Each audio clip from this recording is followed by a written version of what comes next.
Think you know everything about the most iconic weapon in cinema history? From a dusty London camera shop discovery to space shuttle missions and multi-million-dollar auctions, Luke Skywalker's lightsaber has a behind-the-scenes story more bizarre than anything in the Star Wars universe. Here are 15 weird facts you didn't know about Luke Skywalker's lightsaber. Fact 1. Built from a dusty camera flash. The most iconic weapon in movie history was discovered completely by accident in a dusty box that hadn't been opened in over a decade. Set designer Roger Christian was working on Star Wars in 1976 when he desperately needed to find the perfect prop for what George Lucas called a laser sword. And time was running out because everything had to be shipped to Tunisia where filming would begin. Christian went to his usual camera shop on Great Marlborough Street in London's West End, hoping to find something unusual that could work for this futuristic Jedi weapon. When he asked the shop manager if there was any old or damaged equipment he could look through, the manager pointed to some boxes under a shelf and admitted he hadn't looked in them for years and didn't even know what was inside.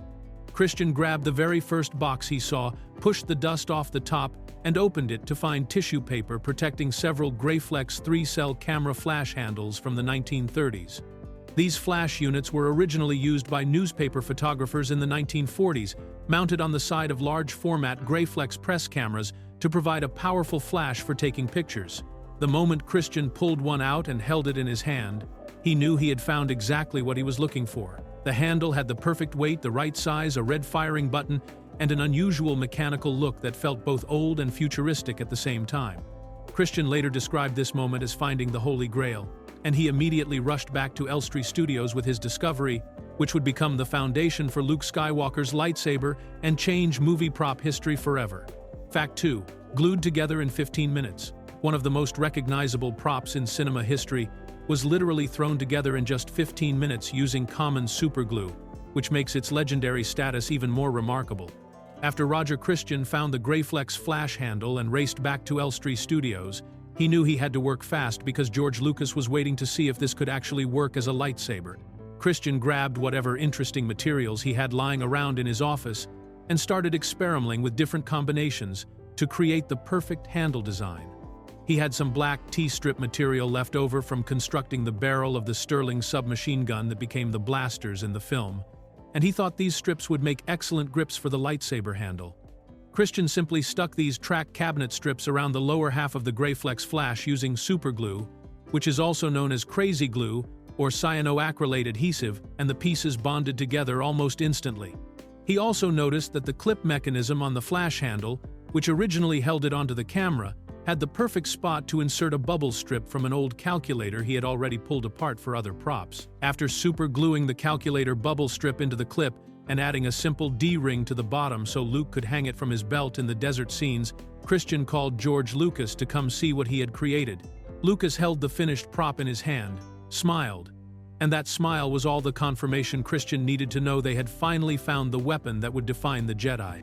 Years later, George Lucas even wrote in the foreword of Christian's republished book that he still remembers the day Roger showed him an old camera part and created a lightsaber, though he joked it was probably just one of 20 amazing things Christian did that same day.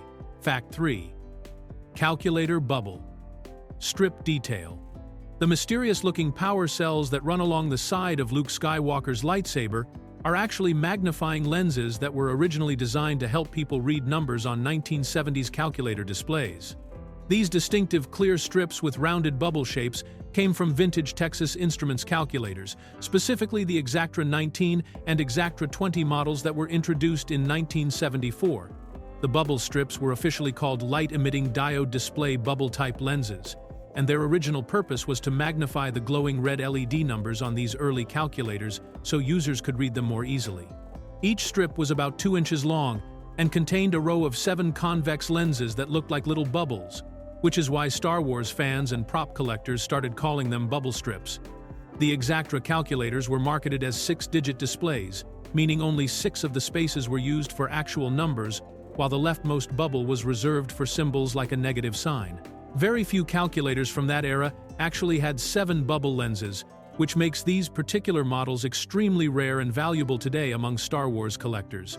Roger Christian happened to have one of these old calculators in his office that he had already taken apart to use for other props, and when he saw the bubble strip fit perfectly into the clamp on the Greyflex flash handle, he knew it added exactly the kind of technical detail that would make the lightsaber look like a sophisticated piece of Jedi technology. These days, authentic vintage Exactra 19 or Exactra 20 calculators can sell for $200 to $300 on auction sites, and that price is driven almost entirely by Star Wars fans who want to own the same calculator parts that appeared on screen in the original film.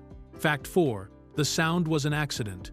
The instantly recognizable hum of a lightsaber was created entirely by accident when sound designer Ben Burtt combined two completely unrelated mechanical sounds that he happened to stumble upon while working at the University of Southern California.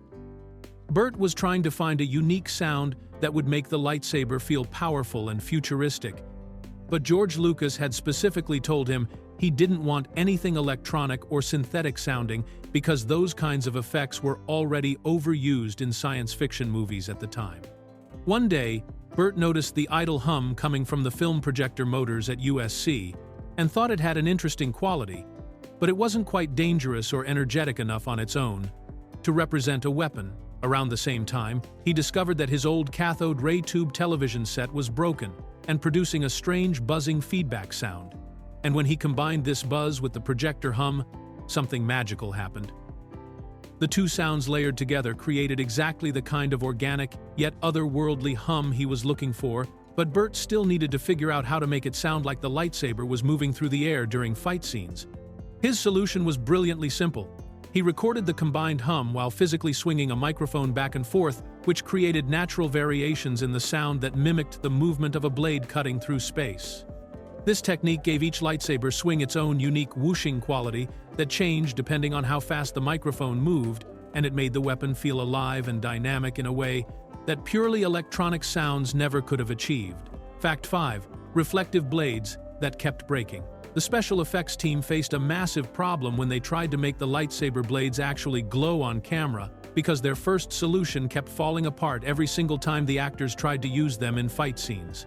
The original plan was to create blades by covering rotating wooden dowel rods with a special reflective material called Scotchlite, which is the same stuff used on highway signs and reflective safety equipment because it bounces light directly back to its source. The team drilled out the Greyflex flash handles and inserted small motors with these reflective dowel rods attached, thinking that if they shined bright spotlights at the rotating blades, the Scotchlite would reflect the light back toward the camera and create a glowing effect on film.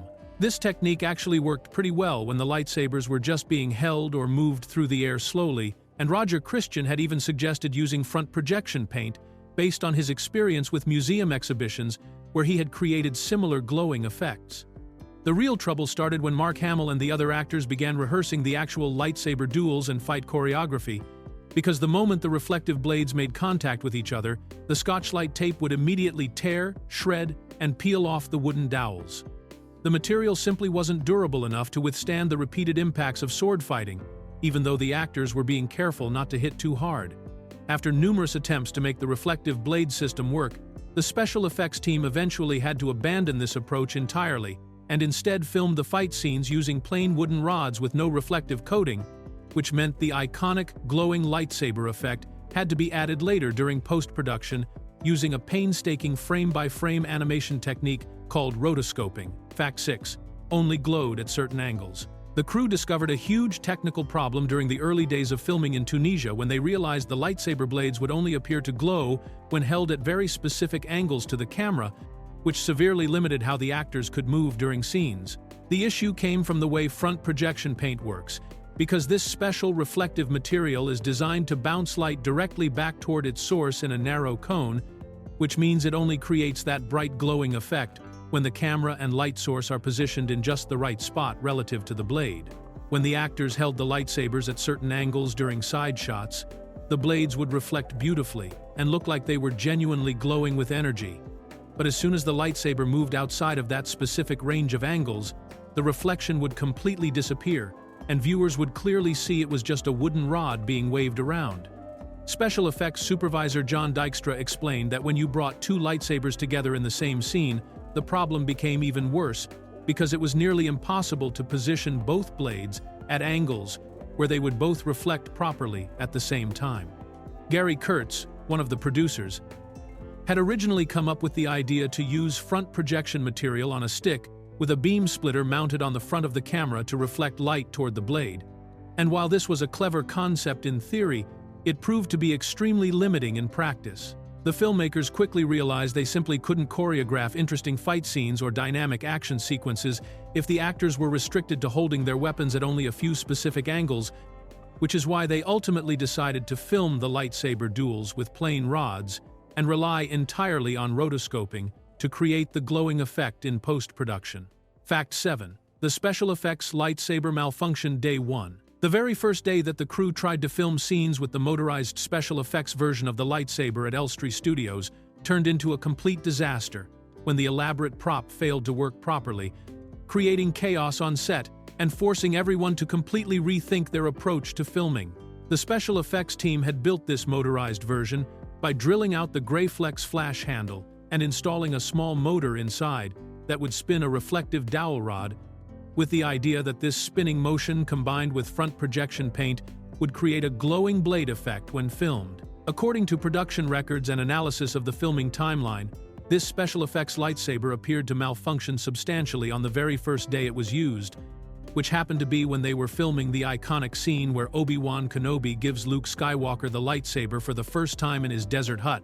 Historical evidence suggests that after the motorized prop failed on that first day, the crew had to spend the entire second day of filming just waving the special effects hilt around and trying to get the ignition sequence to look right on camera, which shows just how much trouble they were having with the technical aspects of making this prop actually work.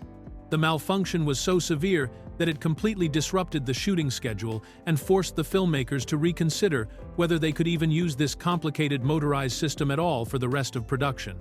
Film researchers and prop experts have noted that this early failure was actually a blessing in disguise because it pushed the team towards simpler solutions and eventually led them to discover that rotoscoping would be a much more reliable way to create the lightsaber effect, even though nobody realized it at the time. Fact 8. Rotoscoping cost a fortune. Creating the glowing lightsaber effect through rotoscoping was incredibly expensive in 1977, and the process required skilled animators to spend countless hours doing tedious frame-by-frame work that drove up the production costs significantly.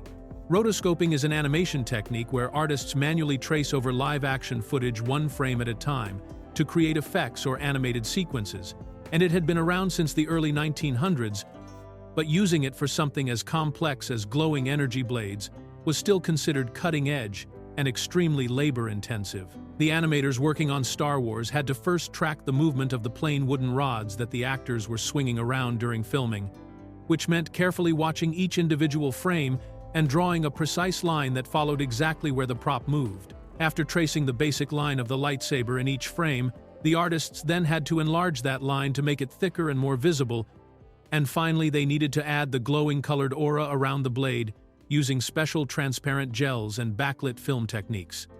This entire process had to be repeated for every single frame where a lightsaber appeared on screen, and since film runs at 24 frames per second, even a short lightsaber scene could require hundreds or thousands of individual hand-drawn frames.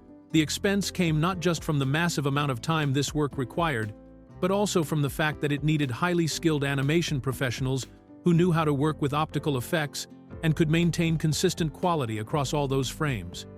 The rotoscoping department that was set up specifically for Star Wars had to construct their own specialized equipment because nothing existed that could handle this kind of complex articulate rotoscoping work on squeezed anamorphic film format, which added even more costs to an already expensive process. Fact 9. Luke's green lightsaber flew to space. The actual lightsaber prop that Mark Hamill wielded in Return of the Jedi became the first movie prop to travel to the International Space Station when it flew aboard Space Shuttle Discovery in October of 2007 as part of a celebration honoring Star Wars' 30th anniversary. NASA scheduled the launch of mission STS-120 for October 23rd, and the shuttle lifted off at exactly 11:38 a.m. Eastern Daylight Time from Launch Pad 39A at Kennedy Space Center in Florida, carrying a 7-person crew along with the iconic green-bladed lightsaber. Before the lightsaber could make its historic journey to space, it first had to travel from California to Texas in a properly ceremonial fashion, so it was flown to Houston on Southwest Airlines with a special Star Wars-themed send-off from Oakland that included appearances by stormtroopers and the droid R2-D2, who actually delivered the lightsaber to a waiting convoy of Hummers outside the baggage claim area. The lightsaber was then driven with a police escort to Space Center Houston, which is the official visitor center for NASA's Johnson Space Center, where it was publicly displayed inside a special vault that normally holds moon rocks so fans could see it before launch. The mission was commanded by Pam Melroy with pilot George Zamka, and the crew also included mission specialists Scott Parazynski, Doug Wheelock, Stephanie Wilson, European Space Agency astronaut Paolo Nespoli, and Space Station flight engineer Dan Tani. After spending time aboard the International Space Station orbiting Earth, the lightsaber returned safely and continued to be displayed at various locations, making it one of the few movie props that can legitimately claim to have traveled to actual space. Fact 10. Color change due to blue sky. Luke Skywalker's new lightsaber in Return of the Jedi was supposed to be blue just like his father's original weapon, and all the early promotional materials including movie posters and trailers showed him wielding a blue-bladed lightsaber, but the filmmakers had to change it to green at the last minute because of a serious visibility problem during outdoor filming. George Lucas originally envisioned only two lightsaber colors in the Star Wars universe, with blue representing the Jedi and red representing the Sith and other dark side users, so Luke's second lightsaber, that he built after losing his father's weapon, was naturally going to follow this pattern and be blue. The color change happened when the crew started filming the big action sequence on Jabba the Hutt's sail barge out in the desert, which was shot during the daytime under the bright desert sun with clear blue skies overhead.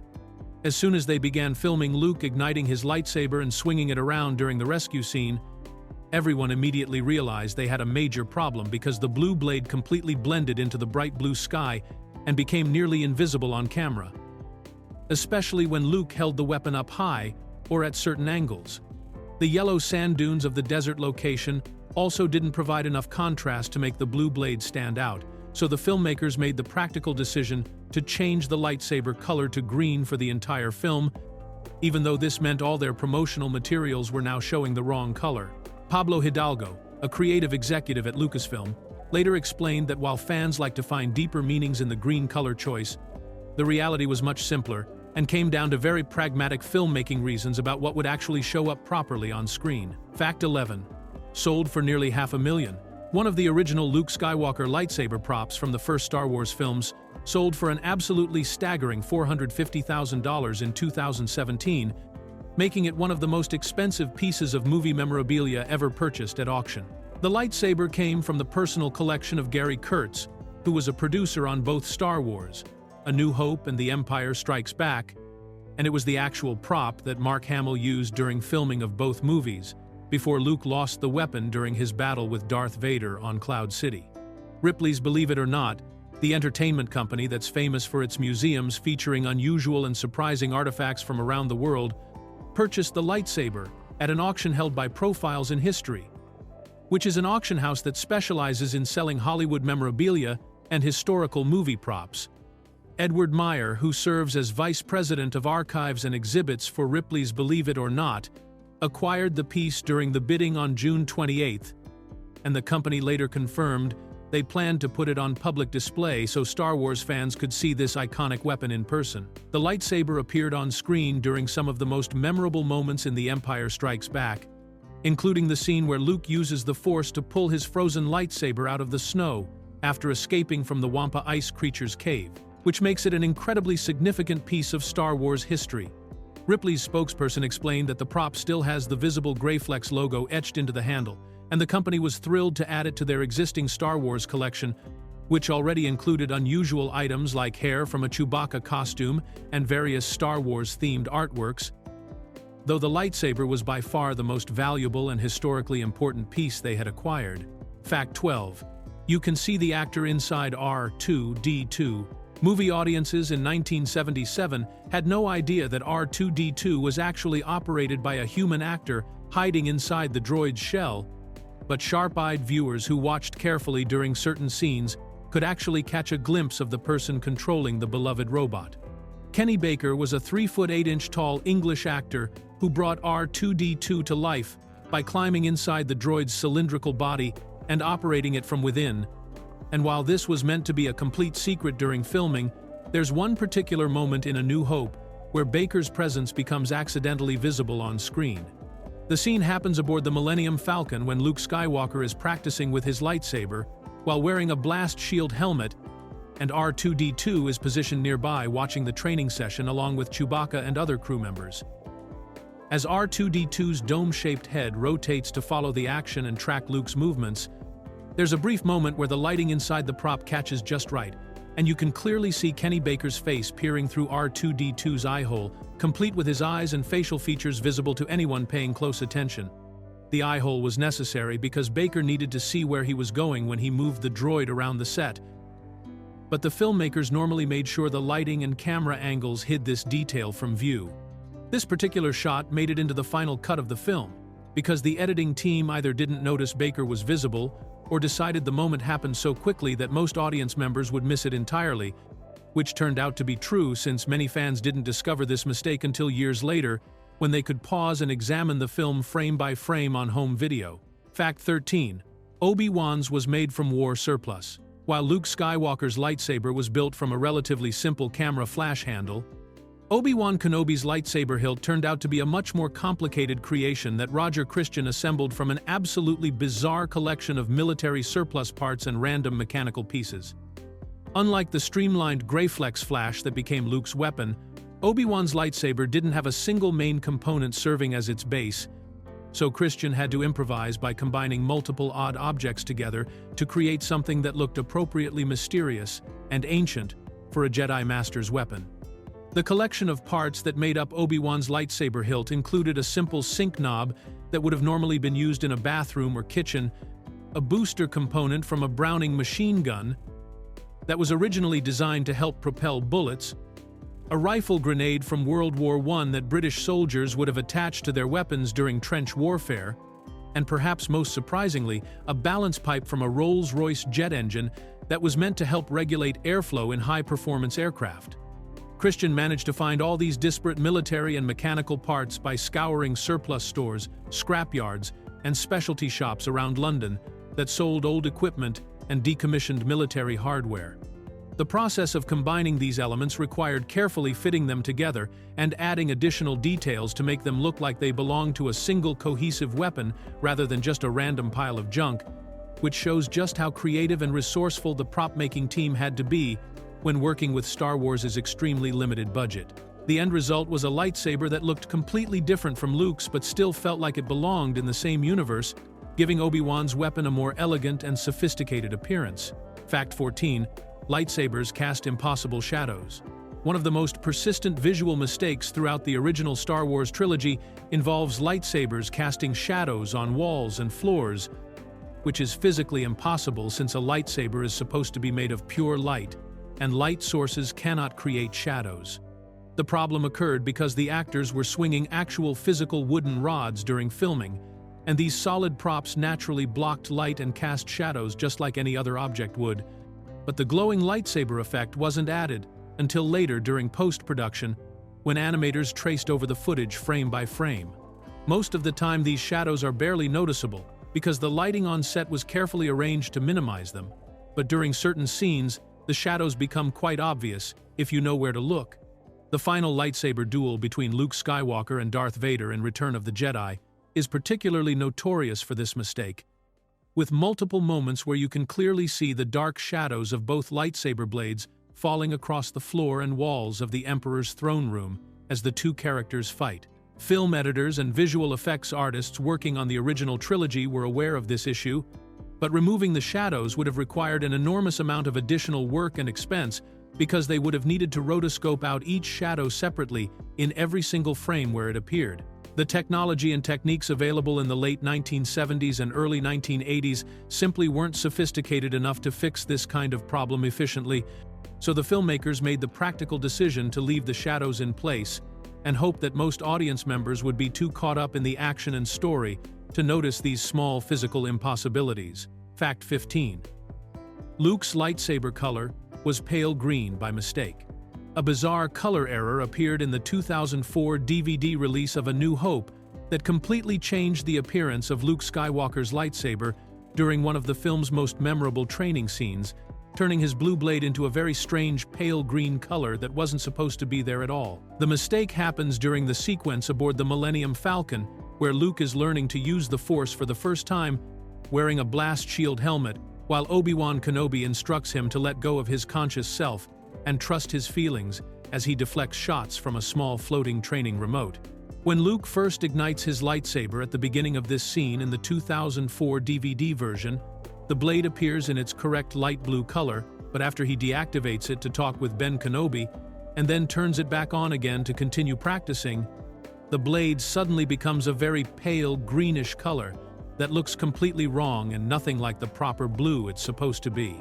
This color shift was purely a post-production mistake that happened when the digital effects team was working on restoring and enhancing the film for the DVD release, and they somehow applied the wrong color correction or accidentally mixed up the lightsaber blade colors during the digital processing work. Eagle-eyed Star Wars fans immediately noticed this error when the 2004 DVDs were released and started pointing it out in online forums and fan communities, which eventually led Lucasfilm to acknowledge the mistake and fix it in later releases. The corrected version with the properly colored blue lightsaber blade was included in subsequent home video releases, making the pale green mistake only visible in that specific 2004 DVD edition.